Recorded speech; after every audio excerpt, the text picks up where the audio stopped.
హైదరాబాద్ శంషాబాద్లో దారుణం జరిగింది. కోడలిని అత్తమామ చంపేశారు. 2 నెలల తర్వాత హత్య వెలుగు చూసింది. మరో వ్యక్తి సహాయంతో కోడలిని కిరాతకంగా హత్య చేసి మృతదేహాన్ని ఓ వెంచర్ గుంతలో పూడ్చేశారు అత్తమామలు. అయితే హత్య చేసిన వాళ్లే తమ కోడలు కనిపించట్లేదని పోలీసులను తప్పుదోవ పట్టించారు.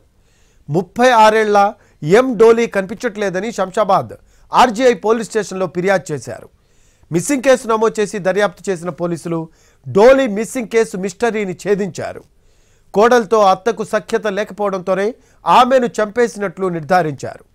పని చూపిస్తామని నిర్మానుష్య ప్రదేశానికి తీసుకువెళ్లి కోడలిపై దాడి చేసిన తులసి దంపతులను అదుపులోకి తీసుకున్నారు. శంషాబాద్లో కిరాతక హత్యపై మోర్ డీటెయిల్స్ మా కరెస్పాండెంట్ కిరణ్ అందిస్తారు. శంషాబాద్లోని సాతంరాయ్లో దారుణ ఘటన చోటు చేసుకుంది.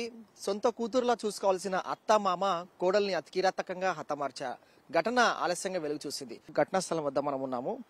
ఇది ఒక వెంచర్కి సంబంధించిన కన్స్ట్రక్షన్ జరుగుతూ ఉంది. కోడల్ని అత్త మామ అతి దారుణంగా హతమార్చి ఇక్కడ పడవేశారు. మట్టి కుప్పలు కూడా దీనిపైన పడిన క్రమంలో ప్రస్తుతం అయితే పోలీసులు మట్టి కుప్పలు తొలగించి డెడ్ బాడీని కూడా ట్రేస్ అవుట్ చేశారు. కోడలు ధోలి 36 సంవత్సరాలు. ఈమె కనిపించడం లేదంటూ ఆర్జీఐ పోలీస్ స్టేషన్లో అత్తమామలు ఇద్దరు భర్తతో కలిసి ఫిర్యాదు చేశారు. సో మిస్సింగ్ కేసు నమోదు చేసుకుని దర్యాప్తు చేసిన పోలీసులు తమదైన శైలిలో విచారించగా కోడల్ని అతి దారుణంగా పథకం ప్రకారం హత్య చేశారు. కిలాడి అత్త మామలు ఇద్దరిని కూడా అదుపులోకి తీసుకొని విచారిస్తున్నారు. అత్త కోడల మధ్య సఖ్యత లేకపోవడంతోనే అలాగే భర్తతో తరచూ గొడవల కారణంగానే కోడలు ధోలిని అతి కిరాతకంగా హతమార్చి ఇక్కడే పూడ్చిపెట్టి ఎస్కేప్ అయ్యారు. పని చూపిస్తామంటూ ఈ నిర్మానుష్య ప్రాంతం తీసుకొచ్చారు అత్తమామ.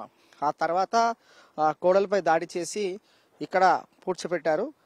ఇంటికి వెళ్ళిన తర్వాత భర్తకు తెలిపారు. భార్య అంటే కోడల్ని పొట్టన పెట్టుకున్న తర్వాత ఏమీ తెలియనట్లుగా ఇంటికి వచ్చి భర్తతో కలిసి మిస్సింగ్ కేసు అంటే కనపడడం లేదు తన కోడలని చెప్పి ఫిర్యాదు చేశారు. హత్యకు గురైన వివాహిత ఎవరైతే ఉన్నారో భర్త ఫిర్యాదు చేశారు ఆర్జీఐ పోలీస్ స్టేషన్లో.